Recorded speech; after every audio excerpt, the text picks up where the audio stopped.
हरे कृष्णा। श्रील प्रभुपाद की जय। श्रीमद् भगवद गीता अध्याय 7 श्लोक संख्या 29।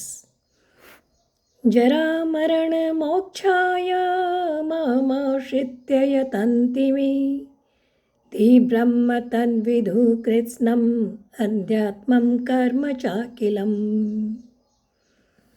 तो भगवान कह रहे हैं, अर्जुन, जो जरा तथा मृत्यु से मुक्ति पाने के लिए यत्नशील रहते हैं वे बुद्धिमान व्यक्ति मेरी भक्ति की शरण करते हैं। वे वास्तव में ब्रह्म है, क्योंकि वे दिव्य कर्मों के विषय में पूरी तरह से जानते हैं। तो यहाँ भगवान उन लोगों के बारे में बता रहे हैं। भगवान ने 7वें अध्याय के प्रारंभ में ही 3 बातें कही थी। मया सक्त मनः, यानी मेरे में अपने मन को लगाओ। मद आश्रया, यानी मेरा ये आश्रय लो। योग इंजन, यानी जो योग का अनुष्ठान करता है वह मेरे समग्र रूप को जान जाता है। भगवान ने ऐसा कहा था। तो उन्हीं तीनों बातों का उपसंहार भगवान आगे के 2 श्लोकों में करते हैं। तो भगवान करें, जरा मरण मोक्षाय मामाश्रित्य यतन्ति, यानी कि भगवान करें यहाँ जरा यानी जो वृद्धावस्था है और मरण से मुक्ति पाने का तात्पर्य यह नहीं है कि जो ब्रह्म अध्यात्म और कर्म का ज्ञान आ जाएगा तो उसे वृद्धावस्था प्राप्त नहीं होगी, उसके शरीर की मृत्यु नहीं होगी। इसका मतलब ये नहीं है।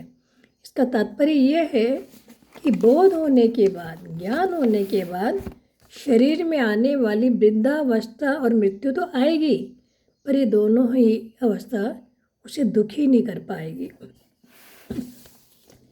तो यहाँ एग्जाम्पल दिया जाता है, जैसे कोई युवा पुरुष है, उसके अभी न तो वृद्धावस्था ही है न उसकी मृत्यु है, अतः वो जरा मरण से अभी मुक्त है।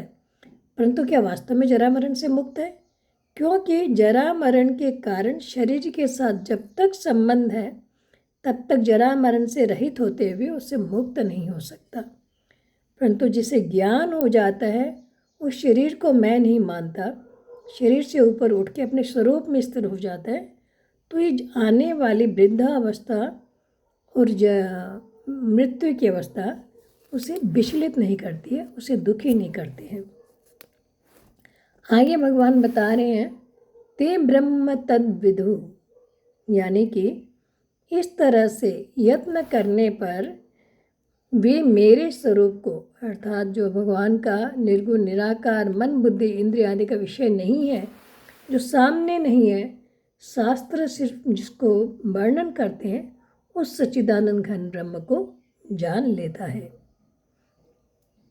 आगे भगवान बता रहे, कृष्णम अध्यात्मम कर्म च अखिलम विदुहु विदुहु, यानी उनके लिए कहा जाए जो इस चीज़ को जान लेते हैं।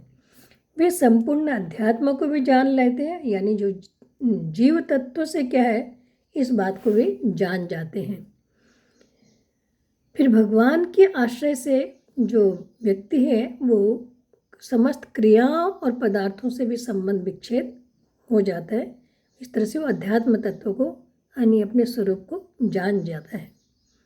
जब अपने स्वरूप को जान जाता है, कर्म च अखिलम, इस संपूर्ण कर्मों के वास्तविक तत्व को भी जान जाता है। अर्थात सृष्टि की रचना क्यों होती है, कैसे होती है और भगवान कैसे करते हैं, इन सब को भी वो जान जाता है।